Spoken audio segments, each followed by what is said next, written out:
Hey there mga my loves Aquarius! Thank you so much for always staying here with me in the channel, babe. So ngayon is Black Friday, no? So patuloy pa rin ang paggunita natin, no? Yawi Catholics, no? So yan, no? Pero regardless ano man yung religion mo, syempre welcome ka dito sa channel na to na na-mention ko lang because we're now in Lenten season, no? So everyday naman, no, nare-remember namin yung love ni Jesus and God, no? Pero mas nare-remember, kailangan i-remember, no, paggunita, no, sa sacrifice na ginawa ni Jesus, okay, sa cross, no, to save us from all of our sins, no. So that is how great the love of Jesus and God for us. So yeah, this Lenten season, no, yan, no, be more, okay, good with other people, with your family, and those people who are in need. Share yourself and be a blessing. Yan. Okay? So, alamin natin ngayon, Aquarius, no, kung ano yung mga mensahe dito na nararapat mo manos. So, yun nga na wala tayong gender here ba, lalaki, LGBT, cross-watchers, you're all welcome here. You can flip roles if you want. And at the end of the day, meron at meron kayong free will, malaya kayong gamitin yan. So, let's see, ano bang meron dito for you guys? This is for Aquarius. Ano po yung mga mensahe na dapat pong malaman ni Aquarius? Can you please show me? You may check out other channels if you're interested. Nasa description box ang mga links. Pwede rin po kayong tumambay there. Ano man ang zodiac sign ninyo, welcome kayo.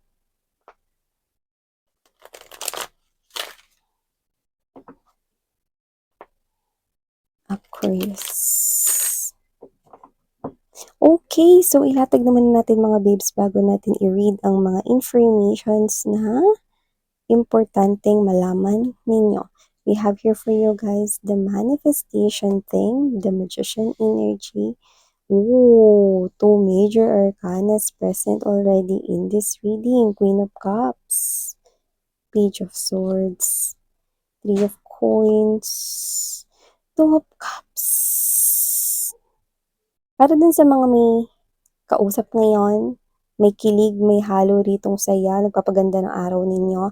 Nakita kong mas magtutuloy-tuloy pa ito at let's get straight to the point. Love is present. Lalalim pa ang pagtitinginan mo ng tao na nakakausap mo ngayon, no? At meron ditong mabubuong matibay na pundasyon at pwedeng mauwi sa kasalan at pagsasama ng matagalong, long-lasting at long-term commitment ang nakikita ko sa inyo ng kausap mo.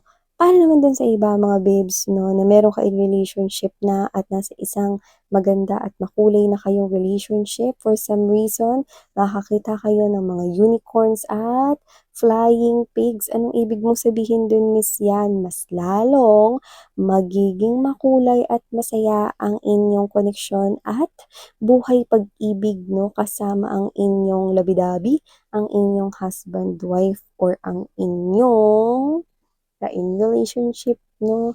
Kung sino man yan, nakikita ko na maganda ang magiging love life mo. At kung wala kang kausap, well, nakikita ko na meron at meron ditong paparating at talagang sureness na may mabubuong koneksyon sa inyo. Ang taray, Aquarius, no? So, nakikita ko rito mga babes, no, not just one, but two of your exes right here will be coming back from the life, or from the dead, I mean. Coming back to life, no? Dalawa sa mga ex mo rito ang magpaparamdam sa'yo. Yung isa magpaparamdam lang like, kamusta? Gusto niya lang malaman dito kung ano nang nangyari sa'yo, ano nang balita sa'yo, yun lang. Okay? Pero yung isa, meron talaga yung energy ng gusto rito makipag balikan sa'yo. Yan. So, dalawa sila na nakikita kong may history kayo. Yan. Yung iba doesn't have to be na ex mo, pero pwedeng nagkaroon rito ng parang issue sa love sa inyong dalawa. Pwedeng inaasar kayo dati, no, nung schoolmates pa kayo, mga ganyan. Or inaasar kayo dati sa dati mong trabaho, ganun. O yung iba naman, no, talagang ex mo rito, no, na may history kayo. Yung isa nangangamusta lang, no, gusto lang ritong malaman ko, kamusta ka na, anong balita sa'yo, no, like, Gusto niya lang malaman, yun lang, 'no? Pero yung isa naman 'no, is yung person na talagang gusto ditong makipagbalikan sa'yo, okey? So, yun ang nakikita ko rito, not just one but two of your exes will pop out 'no, at hindi na nakakapagtaka, eclipse is everywhere. Nagre-resurface ang mga past people. So, maliban dito, Aquarius, ang kailangan mo ritong malaman ay meron rito na parang nakikita natin dito na mama-manifest mo ang isang mataas na uri ng antas sa iyong trabaho, pinagkakakitaan, or business. Ito ay pagkakaroon ng sarili mong trono na pinaghirapan mo na makarating at makaupo dyan. So, maaaring ito ay promotion o maaaring ito ay pag-angat ng iyong posisyon o designation sa anumang trabaho mo, no, or businessman ito. Negosyo, or you could be entrepreneur or a small business owner. Kung small business owner ka, nakakita tayo ng small to large, no? Pero syempre, dadaan mo na sa medium. Small, medium, large. Ascending ang nakikita ko rito sa negosyo, no? Pero kung promotion ito sa trabaho, matik na sa'yo ang trono. Yan. So, kung sino man tong energy na nakikita natin dito, no? Ito yung gusto mong mangyari. Okay? Kasi marami kang mga balak gawin sa pera na maiimpok mo. May impok, no, is yung may ipon mo. Yan, no? So, whatever the case may be, minsan nagpapanggap ka bang marunong sa taga? Alam ko yung mag-impok, huwag kayong ano diyan, oo, yun yung Tagalog word na alam ko, yan. So, dito nakikita ko rito 'no, na gusto ninyo kasi makapag-save ng money, biglang nag-English. Gusto niyo makapag-save ng money 'no, para meron kayo ritong mga masagawa na mga pinaplano, meron kayong mga konkretong plano na gusto ninyong gawin sa pera ninyo, investment man yan, para sa negosyo, basta this is something here na na with sense 'no, may kabuluhan talaga yung paglalaanan niyo ng pera rito. So, maliban diyan, for some reason may teacher ba dito, yung trabaho ninyo instructor ba kayo, ano man yan 'no, dance tutor, whatever. Okay, yung iba naman puwedeng, life coach or whatever. Nakikita ko rito 'no, na meron dito na na isang person na papayuhan kayo and it will create a change into this person's life. Sitwasyon lang yon, nagbigay lang kayo ng advice sa sitwasyon na kinakaharap niya, pero ang laki ng magiging pagbabago nun kasi susundin niya kayo.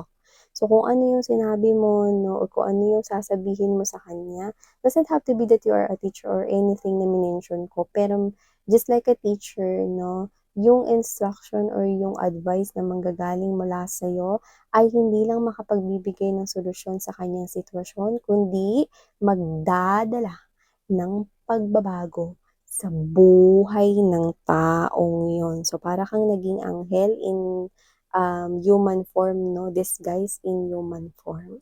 Yan. At ang ganda nun 'no, Aquarius 'no. At ito pa nakikita ko rito mga babes 'no, yung kanina balik tayo dun sa labi-dabi ninyo 'no, yung kausap ninyo na papunta kayo rito 'no, hanggang sa dulo ng walang hanggan. Nakikita ko na parehas kayo rito ng pagtingin 'no, and for some reason, mas marami pa kayong couple items na bibilhin at gagamitin together. So, yung iba kung hindi niyo pa 'to napag-iisipan, nakikita ko na mapipilit mo ang iyong jowa na magsuot niyan. Yun yung nakikita ko rito. Eh, dahil love ka niya, isusuot niya yan, 'no? So, whatever the case may be 'no, nakikita ko rito na gaganda pa 'no, at patuloy pa rito na gaganda ang inyong love life 'no. Ta's meron pa tayong nakikita rito na meron ditong gustong makipag-friend sa inyo. This is someone here that feels like a stranger, I think. So, kung sino man siya 'no, this is an energy na puwedeng mas younger siya sa'yo sa age, or yeah, sa age 'no, may gustong makipagkaibigan sa inyo, okey? Pero just take how this resonates because we do not have a specific age or gender in tarot. Pero the energy is really young. So, maaaring gustong makipagkaibigan niya sa'yo. Alam mo yung parang punong-puno ng desire yung gusto niya rito 'no. Actually, hindi ko naman nakikita na love life agad 'to 'no, pero punong-puno siya ng desire na makilala ka, maging kaibigan ka 'no. Parang this person here looks up to you. So, hindi ko alam kung matagal ka na ba niyang kilala or matagal ka lang niya nasusubaybayan, pero it feels like this is someone here a stranger to you, okey? Kaya expect mo na rin 'no, na baka may kumausap sa'yo 'no, na parang 'pag tiningnan ka niya na parang kumukuti-kutitap 'no, yung kanyang mga mata. Kasi gusto niya talaga rito 'no, na makausap ka 'no, parang nakikita ko dito lumalabas na kung meron ka sigurong ano 'no, social media platform kung saan naka-public ito or whatever, okey? Alam mo yung parang isa siya sa mga fan mo, 'yan. Or kung wala kang social media 'no, humahanga siya sa'yo, kilala ka niya, okey? Pero high chance na hindi mo siya kilala. Okey? So, wag kang mag-alala kasi makikilala mo rin siya. Yan ang nakikita ko dito 'no. Fastest that I'm seeing from here is 7 days, 'yan 'no, or 1 week from now. Posibleng gumawa yan ng movement papunta sa'yo. Pero okey, within the 3 consecutive months na nakikita ko rito na sureness lalapit na yan sa'yo. So, yun yung nakikita natin dito, Aquarius, 'no. So, maliban diyan nakikita ko rin dito 'no, na may pagpaplano tayong naririnig 'no, coming from your parents here. So, nakikita ko na itong pagpaplano na 'to 'no, is puwedeng ipaayos or ipagawa yung bahay. So, whatever the case may be, puwedeng may sira yung house or parang gusto lang i-improve, alin man dun, nakikita natin yun. So, maaaring pag-usapan niyo yan sa loob ng pamilya. At nakikita ko rin dito 'no, na may bagay dito na puwedeng sabihin sa'yo ang isang kaibigan mo 'no, na puwedeng may kinalaman yun sa'yo pero ang dating kasi nun parang parang kung pakikinggan mo yung sasabihin niya, dapat mairita ka, pero hindi, ang ending parehas kayong tatawa. So, hindi ko alam kung ano yung specifically, pero parang ang dating yung sasabihin niya sa'yo, dapat ang dating nun yung parang pinaka-normal reaction na makakarinig ng gano'n is parang nakakainis, nakakabwisit or whatever 'no, pero ang ending nun parehas pa kayong tatawa, okey? At yung tawa mo hindi sarcastic, talagang nakakatawa. So, whatever that case may be, ewan ko kung ano yun, kung meron ba kayo ritong pinag-uusapan na ano, specific person or whatever, pero patungkol sa'yo, eh, okey? So, kung ano man 'to, you will end up bursting 'no, sa laughter. 'Yan, tatawa kayo rito ng bongga, like ano, at the top of your lungs, 'yan. And also, I'm picking up right here na meron dito for some reason pagkain. Di ko alam kung meron ba ditong magaling magluto, mahilig magluto o gusto talagang matutong magluto. Nakikita ko rito 'no, na posibleng, i-push mo 'yan 'no, yang anong tawag diyan, yang desire mo na 'yan 'no, na matuto ritong magluto, 'yan 'no. Pero dito nakikita ko na hindi dahil gusto mo matuto magluto kasi para makapagluto ka sa family mo, sa asawa mo, hindi gano'n, eh.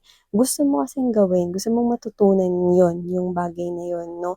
Parang yun yung hidden passion na parang, hindi pa as in tuluyang nabubuhay sa iyong dugo 'no. So, for some reason, maybe yun ay one of the clues 'no, for someone watching here. Pero yun nga, just take how this resonates, okey?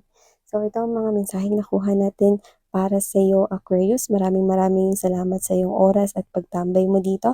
You might want to check out my other channels, no? The links are nasa description box. Ayan, no? Thank you so much and sarang ngayon love and light. Annyeong.